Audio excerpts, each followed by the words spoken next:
Hi there, back for lesson 12. If you remember in lesson 11 on the pelvis, we learned three positions of the pelvis: neutral, anterior tilt, and posterior tilt.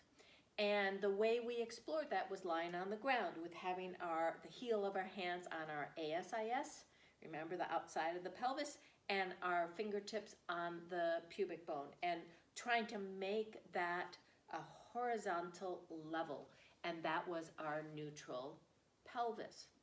We're going to continue exploring this, and part of the reason why is it's so important for you to know where your pelvis is in space, to know whether you're aligned, because when you're not aligned on your legs, let's say that you're in an anterior tilt, then you're using your quads and your hip flexors too much. You've just turned them on. And when you're in a posterior tilt, you've got the hamstrings and the glutes really connecting in back. And so we're already, if that's our standing alignment, we're at an imbalance. We're not starting from neutral. Remember, you only want to work as hard as you need to work to make an action.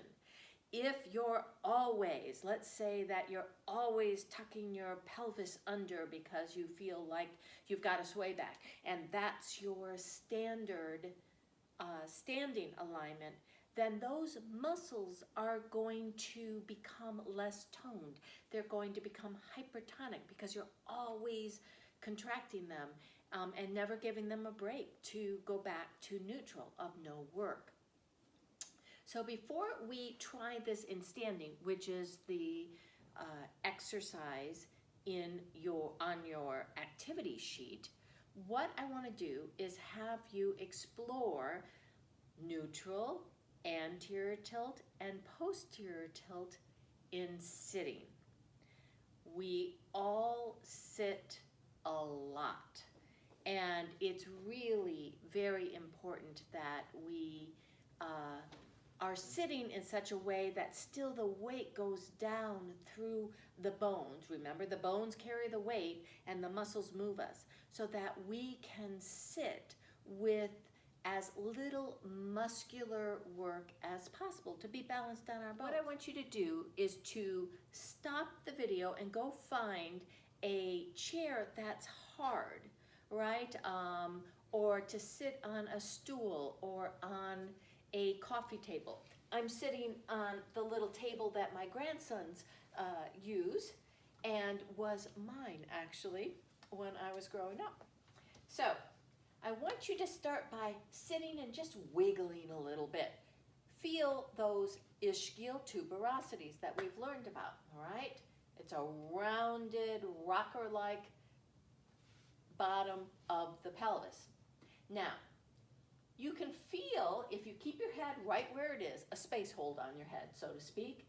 If you start to round back, you can feel how you're on the back side of that ischial tuberosity and come on back up.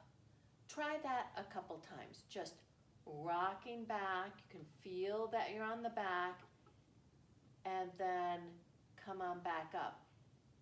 Being in a slight posterior tilt is often how many people sit for long periods of time without realizing that actually what they're doing is they're loading the low back, and you're loading your upper back, because when you slump, right, your head moves forward, and now I've got more tension up there.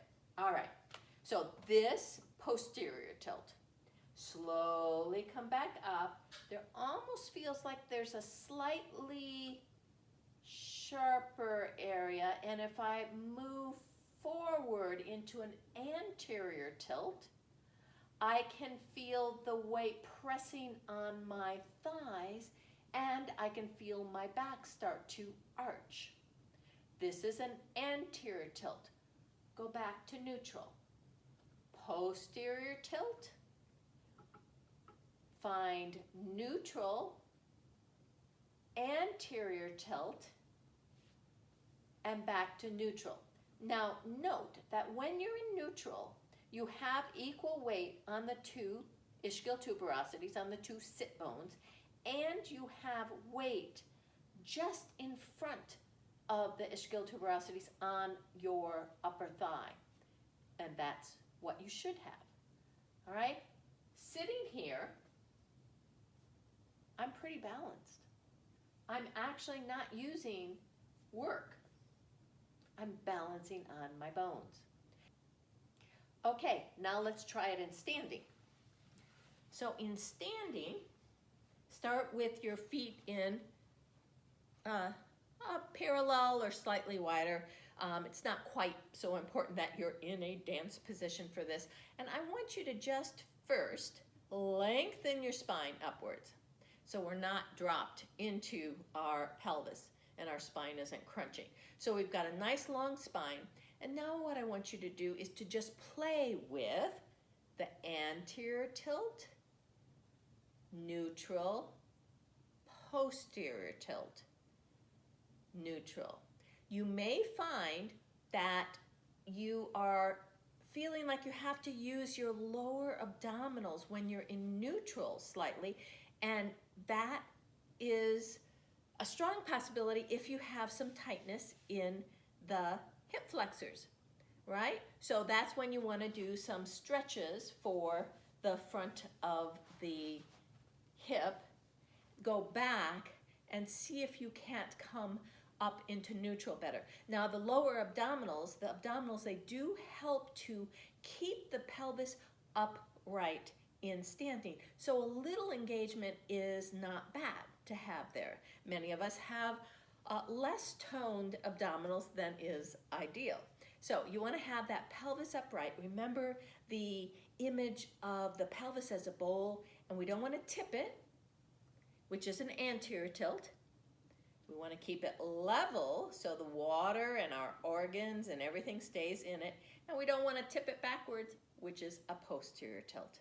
So start to become aware of what your normal pelvic relationship is to your legs, both in standing and in sitting. And when you find you're in either in an anterior or posterior tilt, see if you can't bring yourself to neutral. And in time, that will become your normal alignment. And that's what we want.